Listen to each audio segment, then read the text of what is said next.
Some cars from the 1970s still look normal today, but others look completely impossible. Because during this decade, Europe created some of the most beautiful, aggressive, and futuristic cars in automotive history. Cars that even today still feel like machines from the future. Imagine seeing a Countach for the first time in 1974. These cars were never created to be discreet. They were created to shock people. And honestly, many of them still do that today. So in this video, you're going to discover some of the most beautiful European cars of the 1970s. And several of them honestly look even more unreal today than they did back then. 1976 Lotus Esprit S1. When this car appeared, it looked like a futuristic prototype that somehow accidentally reached production. And honestly, very few sports cars of the 1970s managed to look as far ahead of their time as the Lotus Esprit S1.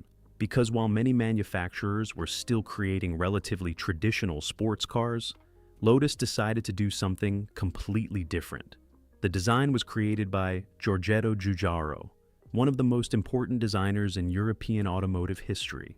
And here, he pushed the famous wedge design language to the extreme. Everything about the Esprit feels razor sharp. The incredibly low front end, the straight lines, the triangular silhouette. Even today, it still looks like a concept car. But the most interesting part is that the Esprit didn't rely on massive engines to impress people. While other European sports cars focused on huge V8s and V12s, Lotus stayed faithful to its traditional philosophy. Less weight, more balance, more precision. And that completely transformed the driving experience. Because the Esprit felt light, direct, incredibly connected to the road, almost like a futuristic cart legalized for the street. There's another important detail. The Esprit S1 became world famous after appearing in the James Bond movie, The Spy Who Loved Me. And honestly, it was the perfect Bond car for the 1970s, because it literally looked like it came from the future, especially the interior, the angular dashboard, the strange controls, the incredibly low driving position. Everything made it feel like you were piloting a spaceship. When you look at modern values, that has changed dramatically too. For years, it was a relatively affordable classic, but today, a well-preserved Esprit S1 can easily exceed $100,000. 1971, Lamborghini Miura SV. This car did not look real in 1971, and honestly, many people still consider the Miura SV the most beautiful car Lamborghini ever created. Because here, Lamborghini practically invented the modern supercar. A V12 mounted behind the seats, an impossibly low body, radical proportions. Everything about the Miura felt exotic. But the SV pushed things even further, wider, more aggressive, and visually much cleaner than the earlier versions, especially the rear end. The massive air intakes, the impossibly low stance, and the flowing curves made the car look fast even while standing still. And honestly, that's exactly where the Miura's magic comes from. Because it didn't feel like a car built by engineers, it felt like a piece of Italian art. There's an important detail. The Miura SV was one of the final and most refined evolutions of the Miura, and only around 150 units were produced, and that helped transform it into one of the most desirable Lamborghinis in history. Under the hood, the legendary Lamborghini 512 produced around 385 horsepower, and for the early 1970s, that was something absurdly serious, especially in such a low and lightweight car. When you look inside, everything still communicates exclusivity. Leather, classic Italian controls, and the constant sensation that you're sitting inside something truly special. When you look at its current value, that reflects it too. A Lamborghini Miura SV can easily exceed $4 million depending on originality. It wasn't just one of the most beautiful cars of the 1970s. It was one of the most beautiful cars ever created. 1973, Ferrari Dino 246 GTS. This car didn't need to look aggressive to attract attention, because the Dino 246 GTS had something different. It had elegance. And honestly, very few Ferraris have ever looked as sensual and perfectly balanced as this one. Unlike many of the extreme supercars of the 1970s, the Dino felt more fluid, lighter, almost visually delicate. The smooth curves, the removable targa roof, and the perfect proportions made the car feel like an Italian sculpture on wheels. And perhaps the most curious part is that officially in many markets it didn't even wear the Ferrari name, because Enzo Ferrari wanted to separate the V6 models from the brand's traditional V12 cars. But that never stopped the Dino from becoming one of the most admired Italian cars of the entire decade. There's an important detail. Only around 2,400 Dino 246 GTS models were produced. And today many collectors consider this Targa version the most beautiful of them all. Under the hood, the small Italian V6 produced around 195 horsepower. And although that may not sound impressive today, the combination of sound, lightness, and balance made the car feel far more special than the numbers suggest, especially on winding roads, because the Dino didn't impress through brutality, it impressed through sensation. When you look at current values, that has changed dramatically too. A well-preserved Ferrari Dino 246 GTS can easily exceed $500,000. And now I want to know something. Which of these cars feels more beautiful to you so far? The futuristic Lotus Esprit or the sensual Ferrari Dino? Let me know in the comments. 1977 Aston Martin Vantage. This car looked like a British gentleman until it accelerated, and honestly, that's exactly where the Aston Martin V8 Vantage became something completely different.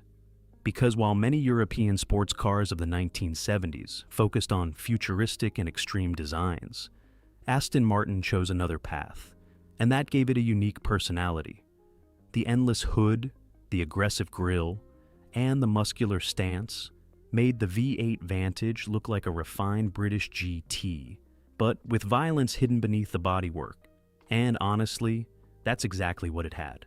There's an important detail. Back in its day, many people called the V8 Vantage the British muscle car. And it makes perfect sense, because beneath that elegant design sat a massive 5.3-liter V8 producing around 390 horsepower. And that transformed the car into one of the fastest GT cars in the world by the late 1970s, especially at high speeds. But the most interesting part is that the Vantage never looked desperate for attention. It looked confident, as if it knew perfectly well how fast and exclusive it really was. The interior followed the exact same philosophy: lots of leather, handcrafted finishes, and a constant feeling of classic British luxury. When you look at production numbers, that also helps explain its exclusivity. Fewer than 600 original V8 Vantage models were produced during the 1970s, and that helped transform it into one of the most desirable Aston Martins of that era. When you look at current values, that reflects it too. A well-preserved Aston Martin Vantage can easily exceed $400,000. 1972 Maserati Bora. This car looked far too clean and modern for the early 1970s. And honestly, that's exactly why the Maserati Bora aged so well. Because while many Italian sports cars of the era focused on exaggerated styling and endless details, the Bora did the opposite. Everything here feels elegant, controlled, almost minimalist. And that gave it a completely different presence. The design was created by Giorgetto Giugiaro, and you notice it immediately. The sharp lines, the low silhouette, and the perfectly proportioned bodywork make the car feel sophisticated even today. But the Bora wasn't just beautiful, it was also an extremely important car for Maserati, because it was Maserati's first mid-engine road car, and that completely changed the brand. Suddenly, Maserati was no longer competing only with traditional GT cars. Now it was competing directly with Lamborghini and Ferrari in the supercar world. There's an interesting detail. Unlike many brutal Italian supercars of the era, the Bora was relatively comfortable and refined for long-distance driving, mainly because Maserati used Citroën hydraulic technology in the car. And that made it one of the most sophisticated supercars of the 1970s. Under the hood, the Bora could be equipped with either a 4.7-liter or 4.9-liter V8, producing up to 320 horsepower. That allowed the car to easily exceed 160 miles per hour. Production was also extremely limited. Fewer than 600 units were built, and that helped transform the Bora into one of the most desirable classic Maseratis today. When you look at current values, that has changed dramatically too. A well-preserved Maserati Bora can easily exceed $300,000. 1970 Citroën SM. This car did not look like a normal automobile. It looked like a French vision of the future. And honestly, very few cars from the 1970s managed to look this strange and elegant at the same time as the Citroën SM. Because while Italy focused on aggressive supercars, and Germany focused on more restrained GT cars, Citroën decided to create something completely different, more futuristic, more experimental, and far more sophisticated. The result was this: an incredibly low Grand Tourer with a highly aerodynamic body, headlights hidden behind glass, and a silhouette that still feels decades ahead of its time. And that's exactly where the SM's magic comes from. Because this car wasn't trying to look brutal, it was trying to look intelligent. There's a hugely important detail. The SM combined French engineering with an Italian heart, because under the hood, it used a Maserati V6 engine, something completely unexpected for a Citroën of that era, and that transformed the car into something much more special. But the most impressive part was the technology. Self-leveling hydraulic suspension, extremely advanced power steering, headlights that turn with the steering wheel. Many of these things felt like science fiction in 1970, and honestly, they're still impressive today. The driving experience was also completely different from other European GT cars. The SM didn't feel nervous or aggressive, it felt like it floated over the road.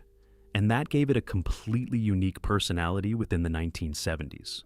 Production was relatively limited. Around 12,000 units were built before the model disappeared. And while that may sound like a lot compared to other cars on this list, the SM was always an extremely exclusive and unusual automobile. When you look at current values, that has started changing too. A well-preserved Citroën SM can already exceed $100,000, depending on the version and originality. 1974 Lamborghini Countach LP400. When this car appeared, it looked like someone accidentally sent a futuristic prototype back to the 1970s. And honestly, no other supercar changed Lamborghini's image as dramatically as the Countach LP400. Because after the Miura, which still had elegant and sensual curves, Lamborghini decided to create something completely radical. The design was once again created by Marcello Gandini, and here he practically redefined what a supercar should look like.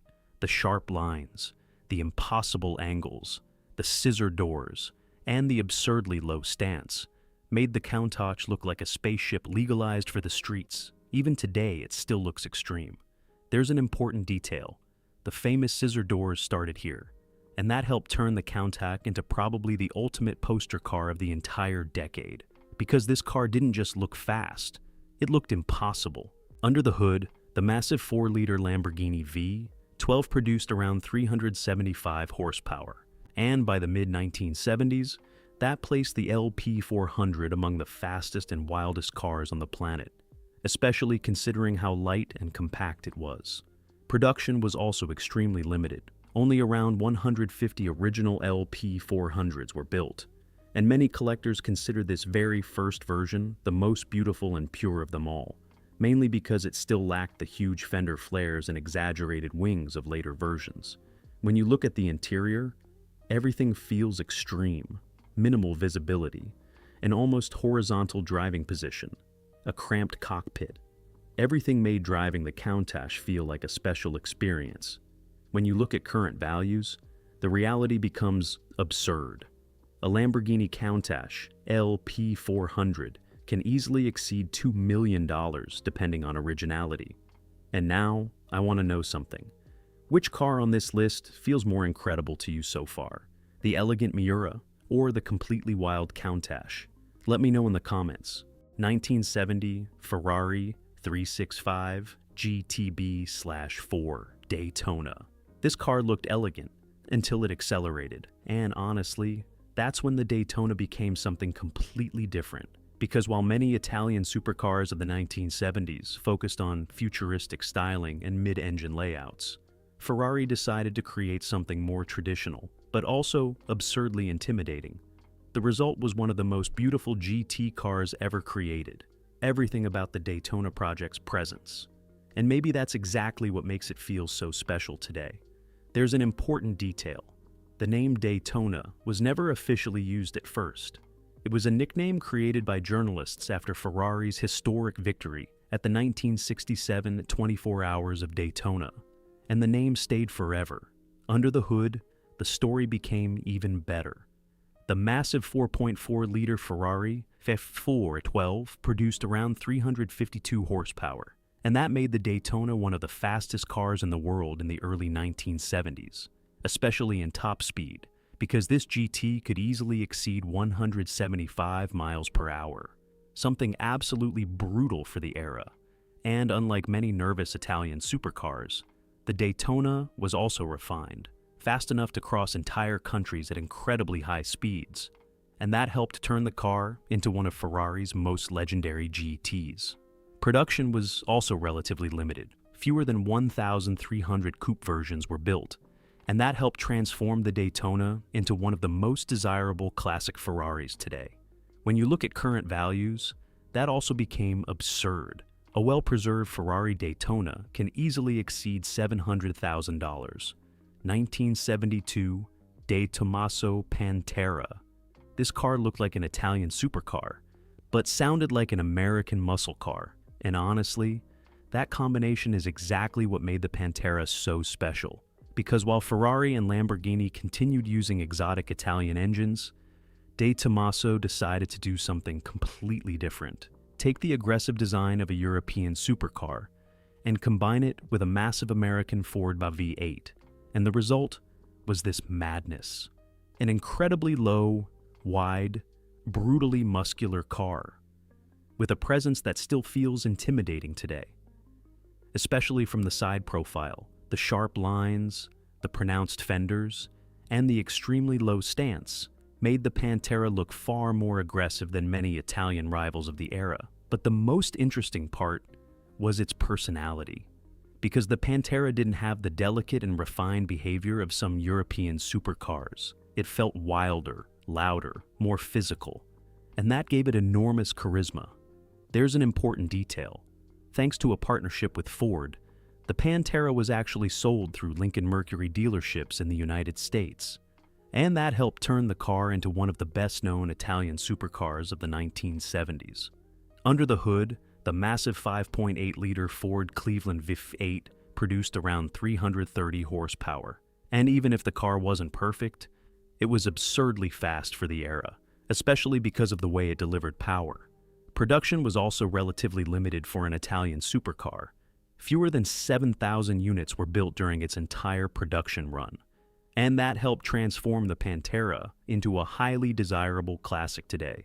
When you look at current values, that has changed dramatically as well. A well-preserved Tomaso Pantera can now easily exceed $200,000. And when you look at all these cars together, you begin to understand why the 1970s were such a special decade for Europe. Because by this point, manufacturers were no longer afraid to exaggerate. Cars became lower, more aggressive, more futuristic, and some of them looked like machines sent from another era. And now, I want to know something. Which car in the entire video feels the most beautiful to you?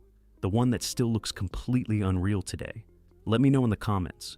And if you want to see where this entire European design revolution truly began, you need to watch this video about the most beautiful European cars of the 1960s. Because before the extreme supercars of the 1970s, Europe was already creating true works of art on wheels. See you in the next video.